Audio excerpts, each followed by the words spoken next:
요한복음 3장 22절에서 36절까지입니다. 그 후에 예수께서 제자들과 유대 땅으로 가서 거기 함께 유하심에 세례를 베푸시더라. 요한도 살렘 가까운 에논에서 세례를 베푸니 거기에 물이 많음이라. 그러므로 사람들이 와서 세례를 받더라. 요한이 아직 옥에 갇히지 아니하였더라.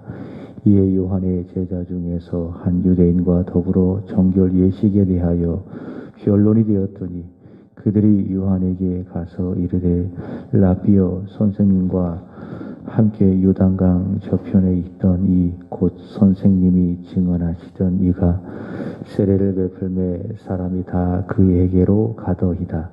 요한이 대답하여 이르되 만일 하늘에서 주신 바 아니면 사람이 아무것도 받을 수 없느니라. 내가 말하는 바 나는 그리스도가 아니요 그의 앞에서 보내심을 받은 자라고 증언한 자는 너희니라. 신부를 취하는 자는 신랑이나 서서 신랑의 음성을 듣는 친구가 크게 기뻐하나니 나는 이러한 기쁨으로 충만하였노라. 그는 흥하여야 하겠고 나는 쇠하여야 하리라 하니라. 위로부터 오시는 이는 만물 위에 계시고 땅에서 난 이는 땅에 속하여 땅에 속한 것을 말하느니라. 하늘로부터 오시는 이는 만물 위에 계시나니 그가 친히 보고 들은 것을 증언하되 그의 증언을 받는 자가 없도다. 그의 증언을 받는 자는 하나님이 참되시다는 것을 인쳤느니라. 하나님이 보내시는 이는 하나님의 말씀을 하나니 이는 하나님이 성령을 한량없이 주신 이니라. 아버지께서 아들을 사랑하사 만물을 다 그의 손에 주셨으니 아들을 믿는 자에게는 영생이 있고 아들에게 순종하지 아니하는 자는 영생을 보지 못하고 도리어 하나님의 진노가 그 위에 머물러 있느니라. 아멘.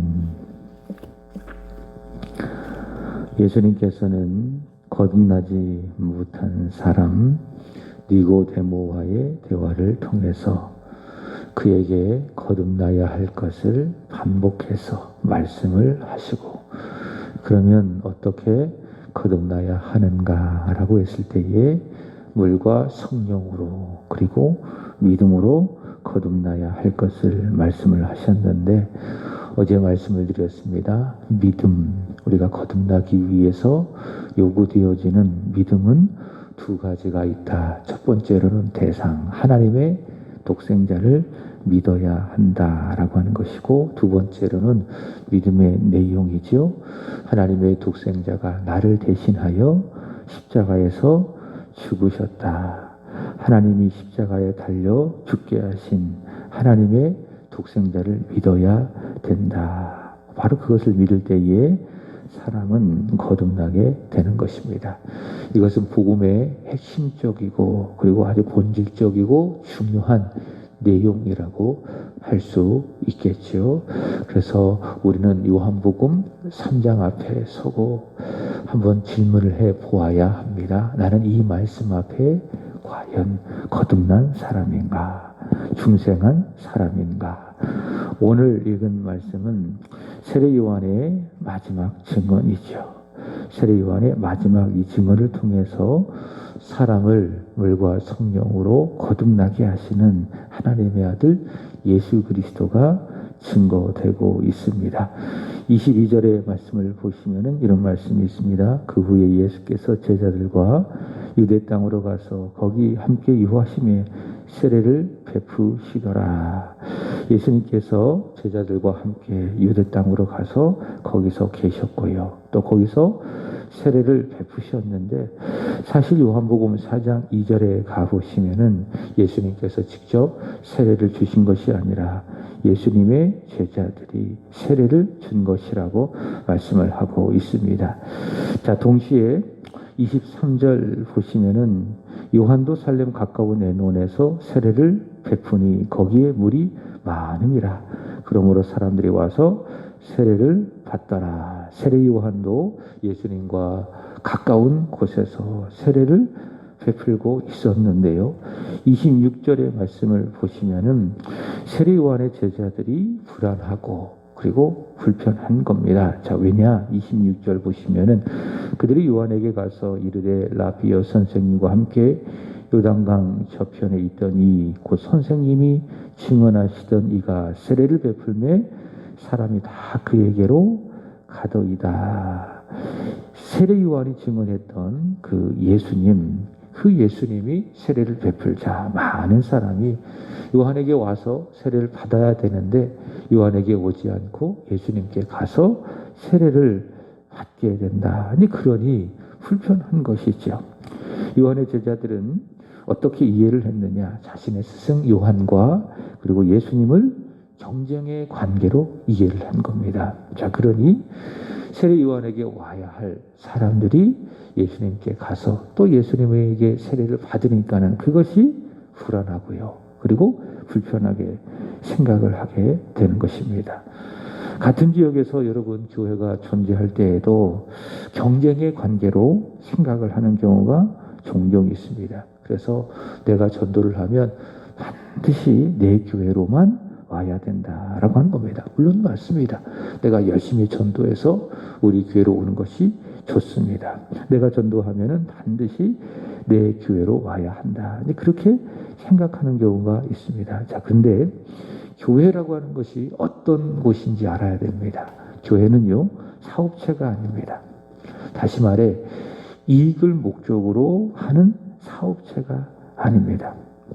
그래서 한 지역의 교회들은요, 우리 원내동에 여러 교회들이 있다면은 이 교회들은 경쟁 관계가 아니라 함께 공존해서 복음을 전하는 동역의 관계가 있다라고 하는 겁니다. 다시 말해 복음을 전하고 영혼을 살리고 하나님 나라에 부응하는 그 목적, 그 사역을 위해서 함께 부름을 받은 경쟁의 관계가 아니라 동역의 관계 속에서 교회가 한 지역에 존재하고 있다라고 하는 것이죠.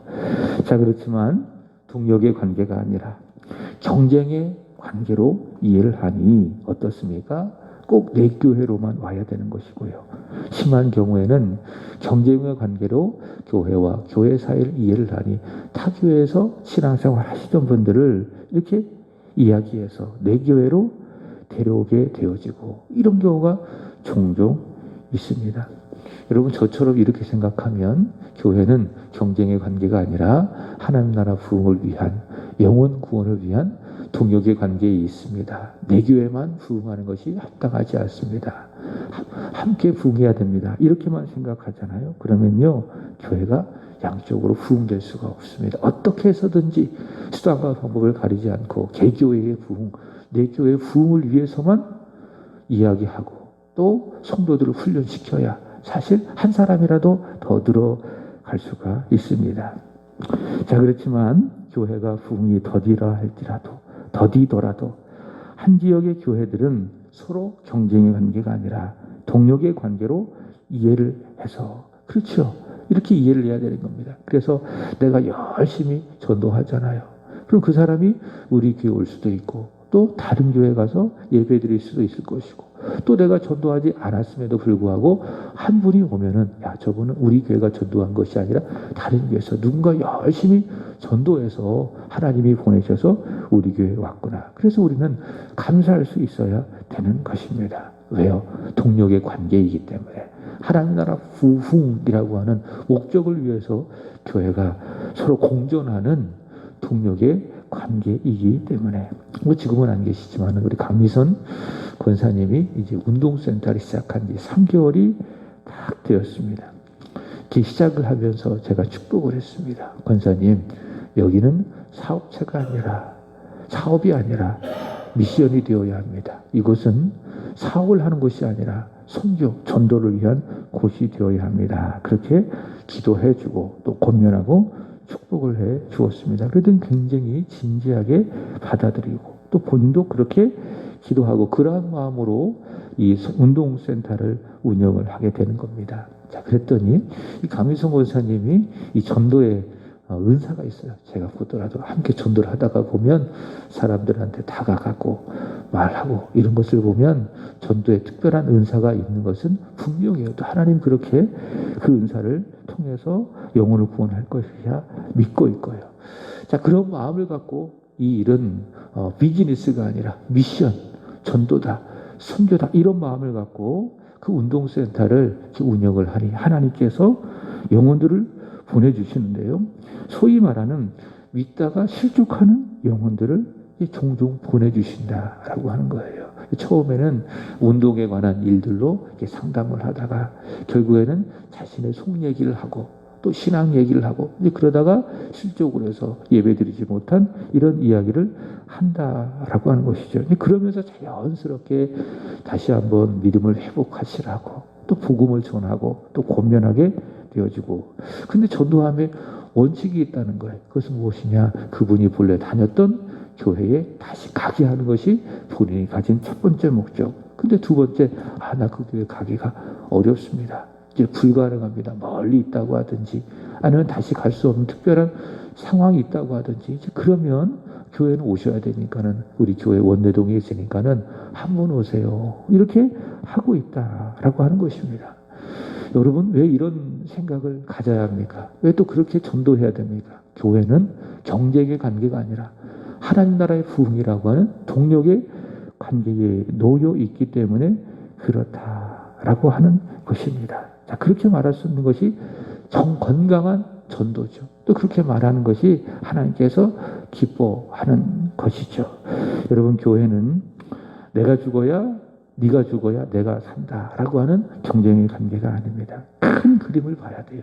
교회는 우리 교회가 작든 우리 교회가 크든 그것과 상관없이 이 땅의 교회는 큰 그림, 복음의 전파, 하나님 나라의 부흥이라고 하는 하나의 목적을 가지고 함께 상생하고 함께 공존하는, 함께 동력하는 관계이다. 경쟁의 관계가 아니다. 그래서 누군가 오게 되어지면은 그 사람이 말씀드렸던 것처럼 타교에서 열심히 기도하고 전도해서 우리 교회 온 사람일 수도 있고요. 또 우리 교회가 누군가를 품고 열심히 복음을 전하고 전도했다면 그 사람이 우리 교회 오면 참 좋지만은 그렇지 않을 수도 있어요. 또 누군가의 결정적인 전도를 받아가지고 타교에 갈 수도 있고요. 그것이 오늘 요한의 제자들처럼 불편할 필요가 있다 없다? 없다. 그가 믿을 수 있음에 감사하고 그가 영원히 구원받고 하나님 나라의 한 지체가 되어짐에 충분히 감사할 수 있어야 되는 겁니다. 이런 넓은 마음을 갖고 교회를 봐야 되고 교회와 교회의 관계를 이해를 해야 되는 것입니다. 요한의 제자들은 예수님을 경쟁의 관계로 잘못 인식하니 선생님 보십시오. 우리에게로 와야 할 많은 사람들이 그에게로 가더이다. 선생님이 요단강 저편에서 증언하시던 바로 그분에게 가더이다. 이거 어떡합니까? 이렇게 되어지면 우리 망합니다. 우리의 세력이 소멸됩니다. 우리의 존재가 사라질 수도 있습니다. 그렇게 이제 불안해하고 불편한 겁니다. 경쟁의 관계로 그렇게 생각을 하니. 자, 그렇지만 세례 요한은요, 이제 그렇게 생각하지 않는 거예요. 세례 요한은 예수님을 동역의 관계로 이해를 합니다. 그러나 그 이상입니다. 그 이상. 자신은 본래부터 예수님을 증언하는 자이라는 사실을 알고 있는 것이죠. 그 하나님의 아들 예수님 앞에 나는 누구이며 또 내가 그를 위해서 무엇을 해야 되는지를 잘 알고 있습니다. 예수님은 동역의 관계 그 이상의 분이다. 나에게 나는 누구다. 그분 앞에서 나는 또 그분 앞에서 무엇을 해야 되는지 그는 분명히 알고 있습니다. 그가 뭐라고 이야기했습니까? 나는 그가 오실 길을 그가 가실 길을 준비하라고 외치는 광야의 소리다. 예수님을 전하는 광야의 소리다. 소리는 어때요? 한번 딱 전하고 사라지는 것이 소리 아니겠습니까? 내가 그런 존재라는 거예요. 나는 예수님을 외치는 사람들로 하여금 예수님을 믿게 외치는 광야의 소리다. 한번 딱 소리 지르고 역사 속에서 한번 사라지는 존재. 그게 자신이라라고 세례 요한은 분명히 이야기하지 않았겠습니까? 그죠? 그래서 세례 요한이 오늘 이 증언을 하고 사실 역사 속에서 헤롯에게 참수당해서 사라지는 겁니다. 정말 광야의 소리로서 그가 보내심 받은 자로서 사명대로 살다가 그렇게 가게 되는 것이죠. 29절의 말씀을 보시면은 세례 요한은 자신은 어떤 존재인지 예수님 앞에서 이야기합니다. 신부를 취하는 자는 신랑이랑 서서 신랑의 음성을 듣는 친구가 크게 기뻐하나니 나는 이러한 기쁨으로 충만하였노라. 예컨대 신랑의 친구로서 신부를 신랑에게로 인도하는 들러리이다 라고 하는 것입니다. 신랑 대신 예수님께 신부인 하나님의 백성을 가까이 인도하는 들러리다. 나는 들러리다 라는 사실을 세례 요한은 알고 있었습니다. 영어로 말한다면 나는 주연이 아니다. 주연은 누구죠? 예수님이고 나는 그 주연을 빛나게 하는 조연에 불과하다라고 하는 겁니다. 이렇게 세례 요한은 내가 예수님 앞에서 누구인지를 알고 있기 때문에 이것을 국어에서는 주제 파악이라고 이야기하죠. 그 주제 파악을 잘 해야 돼요. 그러니까 국어 문제를 딱 풀다가 보면 지문이 있지 않습니까? 지문, 문제를 풀어야 되는 그 지문이 있는데 문제가 산출되어지는 그 하나의 지문이 있는데 그 문제를 잘 풀려면 해야 될 게 무엇인가 하면 그 지문이 말하고 있는 요지, 주제를 파악을 해야 됩니다. 그래야 문제를 정확하게 이해를 하고 출제자가 의도한 대로 그 문제의 답을 찾아낼 수가 있죠. 우리가 신앙생활을 하는 것도 마찬가지예요. 주제 파악을 잘 해야 됩니다. 나는 예수 그리스도 앞에서 누구인가? 이 주제 파악을 잘하면 신앙의 답이 정확하게 나옵니다. 고민할 것도 없습니다. 그러나 왜 답이 안 나와요? 왜 자꾸 미궁에 빠지고 왜 자꾸 고민되고 왜 답이 안 나와요? 주제 파악이 안 되기 때문에 그래요. 예수 그리스도와 나와의 사이에서 내가 누구인지에 대한 주제 파악이 안 되기 때문에 신앙에 있어서 답이 안 나오는 거예요. 세례 요한은 주제 파악을 잘 했습니다. 내가 주연이 아니라는 거예요. 영화에서 본다면은 주연은 누구죠? 예수 그리스도. 나는 그 주연이신 예수 그리스도를 빛나게 하는 조연이다. 세례 요한은 자신의 주제를 잘 알고 있었습니다. 그렇기 때문에 세례 요한은 많은 사람들이 자신에게 와야 되는데 예수님께 가서 세례를 받는 그 사실에 대하여 그 제자들처럼 경쟁 관계로 이해를 해서 불편해하거나 노하거나 진노하지 않았다. 자, 오히려 어떻습니까? 29절 다시 보시면은 친구가 크게 기뻐하나니 나는 이러한 기쁨으로 충만하였느니라. 어땠다고요? 기뻐한다. 크게 기뻐한다. 많은 사람들이 내가 본래 증언했던 것처럼 예수님께로 가서 예수님을 통해서 세례를 받고 그들이 예수를 믿으니 내가 목적한 대로 내가 받은 사명대로 그대로 되어지니 나는 그러한 기쁨으로 충만하다. 예수를 전할 수 있다면 예수를 전해서 누군가 믿을 수 있다면 나는 충만하다라고 하는 것입니다. 그렇죠? 늘 이야기하죠. 복음은 무엇이라고요? 큰 기쁨입니다. 예수님 때문에 기뻐하는 거예요. 내 처해진 상황, 내 환경을 보면 사실 기뻐할 것이 하나도 없습니다. 때로는 이스라엘 백성들처럼 원망이 나와요. 원망이 돼요. 불평과 원망이 될 수밖에 없어요. 그게 우리가 처한 상황이에요. 이 세상은 죄 아래 놓여 있기 때문에 또 나는 죄인이기 때문에 우리는 때를 따라서 불평하고 원망할 수밖에 없습니다. 그게 사람이에요. 우리예요. 그럼에도 불구하고 우리는 충분히 기뻐할 수 있다. 어제 수요일에 말씀드렸던 것처럼 사람은 어떤 의미에서 의인이냐? 죄를 짓지만은 죄를 안 지을 수 있는 의미에서의 의인이다. 그죠? 예수 믿는 사람은 죄를 안 짓는 사람이 아니라 죄를 안 지을 수 있는 사람. 그것이 우리가 죄의 사망에서 해방되었다라고 하는 말씀의 의미. 기쁨도 마찬가지. 우리 예수를 믿는 사람들은 기뻐할 수 있습니다. 충분히 기뻐할 수 있습니다. 크게 기뻐할 수 있습니다. 기쁨으로 충만할 수 있습니다. 반대로 이야기한다면 기뻐하지 아니하고 불평할 수도 있고 원망할 수도 있고 내가 처한 환경을 바라보고 내 자신을 바라보고 내 주변에 있는 사람들을 바라보면 불평과 원망을 일삼을 수밖에 없습니다.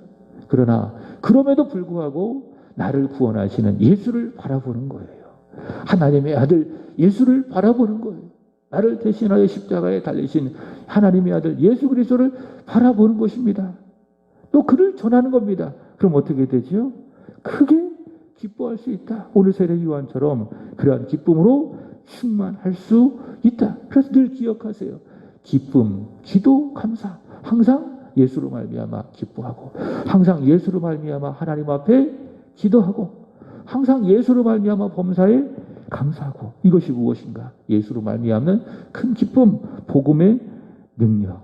자, 세례 요한은 자신을 통해서 예수가 전해지니 자신을 통해서 예수 그리스도를 사람들이 믿게 되어주고 많은 사람들이 그에게 가서 그에게 세례를 받고 복음을 믿게 되어지니 자신은 큰 기쁨으로 충만하다. 자, 이런 세례 요한이 넓은 마음, 믿음의 마음을 갖고 있기 때문에 예수님 뭐라고 말씀하셨습니까? 요한은 여자가 낳은 자 중에 가장 큰 자다.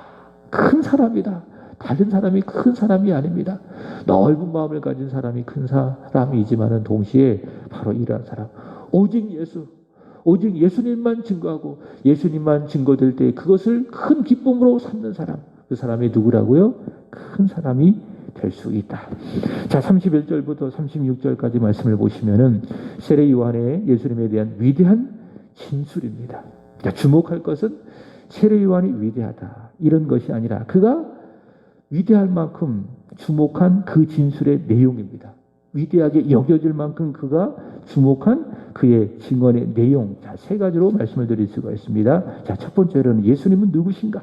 예수님은 하나님이 하늘에서 보내신 분이시다. 그죠? 요한복음 3장 16절 하나님의 세상을 이처럼 사랑하사 독생자를 보셨으니 보내셨으니 독생자를 주셨으니. 예수님은 어떤 분이십니까? 본래부터 하늘에 계신 분이십니다. 하늘에 계신 우리 아버지가 계셨던 그 하늘에 계신 분, 그 요한복음 1장 1절에 태초에 말씀이 계시니라, 이 말씀이 하나님과 함께 계셨으니. 예수님 본래 어디에 계셨다고요? 하늘. 거기서 말하는 하늘이라고 하는 것은 우리가 보는 그런 하늘이 아니라 사람이 갈 수 없는, 사람이 생각할 수 없는 하나님이 존재하시는 아주 특별한 장소, 이렇게밖에 표현할 수 없어요. 장소라고 하는. 그러니까 우리도 장소 생각할 때 물리적인 장소를 생각하는 게 아니에요. 표현할 수 없으니까 하나님이 계시는 특별한 곳, 그곳이 어디입니까? 하늘. 바로 그 하늘에 계셨던 분이 예수님이신데 그 하늘에 계셨던 분이 예수님이 이 땅에 오셨다. 자, 그리고 만물 위에 계신 분이시다. 그분이 누구시라고요? 하나님의 독생자 예수님. 정리한다면 예수님은 하나님이 하늘에서 보내신 분이시며 그리고 만물 안에 계시고 만물 위에 계셔서 모든 만물을 다스리고 통치하시는 분이시다. 그분이 예수님이시다. 자, 그 다음에 두 번째로는 복음을 전하시는 분이시죠. 32절 말씀을 보시면은 그가 친히 보고 들은 것을 증언하되 그의 증언을 받는 자가 없도다. 그가 친히 보고 들은 것, 이것을 뭐라고 이야기한다면 그 뉴스, 하늘의 소식, 복음을 이야기합니다. 그 복음을 증언했다라고 하는 것이지요. 어떻게 증언했는가? 34절 보시면은 하나님이 보내시는 이, 다시 이야기하죠. 하늘에서 하나님이 보내신 이, 누구를 말하는 거죠? 예수님을 말하는 건데 그 예수님은 하나님의 말씀을 하나니 이는 하나님이 성령으로 성령을 한량없이 주셨음이니라. 여러분 그렇지 않아요? 세례 요한에게 예수님이 세례를 받을 때에 성령이 비둘기같이 예수님에게 임하였죠. 이것은 예수 그리스도께서 성령 충만했다, 성령의 지배를 받았다라는 것을 의미하는데 예수님 성령의 충만함을 가지고 하나님의 말씀을, 하나님의 복음을 전하신 것입니다. 그래서 예수님은 하나님의 성령으로 하늘의 복음, 사람을 살리는 그 복음을 전하시는 분이시다라고 하는 거예요. 그 다음에 세 번째로는 36절 그를 믿는 자, 그 복음을 믿는 자 영생을 얻는다. 그러나 믿지 않는 자는 하나님의 진노가 그 위에 머물러 있다라고 이야기하고 있죠. 자, 정리한다면 요한이 마지막으로 예수님에 대하여 증언하는 내용은 예수님은 하늘에서 하나님이 보내시는 독생자, 만물 위에 계시는 분이시다. 두 번째로는 그는 하나님의 성령으로 말미암아 사람을 살리는 생명의 복음을 전하시는 분이시다. 세 번째로는 그를 믿는 자, 예수 그리스도를 믿는 자는 영생을 얻는다. 그러나 믿지 않는 자는 하나님의 진노가 그 위에 머물러 있다. 여러분 무슨 생각이 나십니까?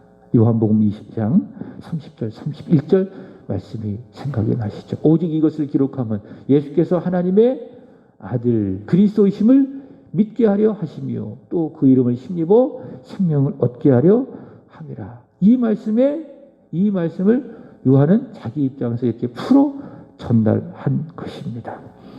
자, 오늘 말씀의 결론입니다. 세례 요한은요, 그의 시작부터 끝까지 한결같이 하나님의 아들 예수님만 집중하는 겁니다. 그리고 예수님만을 증언한 시대의 믿음의 사람, 믿음의 영웅입니다. 여러분, 우리 또한 한결같은 바로 그러한 믿음으로 예수님만을 집중하고 예수님만을 믿고 예수님만을 사랑하고 예수님만을 증언하게 되기를, 그래서 믿음의 사람으로 하나님 앞에 인정받게 되기를 예수 그리스도의 이름으로 축복합니다. 기도하겠습니다. 하나님 아버지, 이 새벽에 우리에게 말씀 주셔서 감사합니다. 성령이여 변함없는 한결같은 믿음을 주셔서 하늘에서 오사 만물 위에 계셔서 하나님의 성령으로 생명의 말씀을 세상에 증언하사 생명을 얻게 하시는 하나님의 아들 예수 그리스도를 더욱 믿게 하시고 더욱 사랑하게 하시고 더 힘써 증언할 수 있는 우리들의 믿음 되게 하여 주옵소서. 하나님, 오늘은 사구역을 위하여 기도드립니다. 이병구 집사님, 김보숙 권사님, 민경, 정민, 이근섭, 강성미 집사님, 이기훈, 이기영, 그리고 황판, 그리고 오혜선님 기억해 주시기를 원합니다. 믿음 안에서, 복음 안에서 부름받아 싸우니 복음으로 묶이게 하여 주시고, 하나님 성령으로 믿음 주셔서 한결같은 믿음으로 이 어려운 시기 잘 이겨낼 수 있도록 은혜 위에 은혜를 더하여 주옵소서. 하나님, 무슨 일을 행하든지 우리 주님보다, 기도보다, 성령 하나님보다 앞서지 아니하게 하여 주시고, 주가 이끌어 주시는 대로 순간순간을 살아가게 하시고, 직장의 일을 감당해 하시고, 사업의 일을 행하여 하나님께 기쁨이, 하나님께 영광이 되게 하여 주시옵소서. 오늘 이 새벽에도 하나님 앞에 간절히 기도드립니다. 성령 안에서 간절히 기도하게 하여 주시고, 오늘의 기도를 통하여 은혜 받게 하여 주시고, 하나님의 은혜를 깊이 경험하는 복된 시간이 되게 하여 주시옵소서. 기도함으로 또한 새로운 힘을 받게 하여 주시고, 우리가 가야 할 그 길을 보게 하시고, 우리가 해야 될 그 사명을 보게 하여 주시고, 순종하고 그 길을 걸어가는 우리들이 되게 하여 주옵소서. 하나님, 이 대전 지역에 다시 코로나가 재확산이 되어져 가고 있습니다. 하나님, 더 이상 확산되지 아니하도록 막아 주시기를 원합니다. 또한 교회를 중심으로 말미암아 집단 감염되었다라고 하는 그 소식이 또한 우리의 마음을 어둡게 하고 또 불안하게 합니다. 하나님, 이 일이 교회를 향한 비난과 또 비방이 되어지지 아니하게 하여 주시고, 합력해서 손을 이루어 가시는 하나님의 역사가 또한 이런 일들에도 있게 하여 주시옵소서. 더욱 교회가 교회다워지도록 하나님께서 지켜 보호하여 주옵소서. 이스라엘 백성들을 불기둥과 구름 기둥으로 지켜주셨던 하나님, 그런 하나님의 지켜주심, 성령 하나님의 지켜주심이 이 대전 지역의 교회 가운데에 있게 하여 주시옵소서. 우리 교회도 그렇게 하나님이 지켜주시기를 간절히 원하오며 그리스도 예수의 이름으로 기도합나이다. 아멘.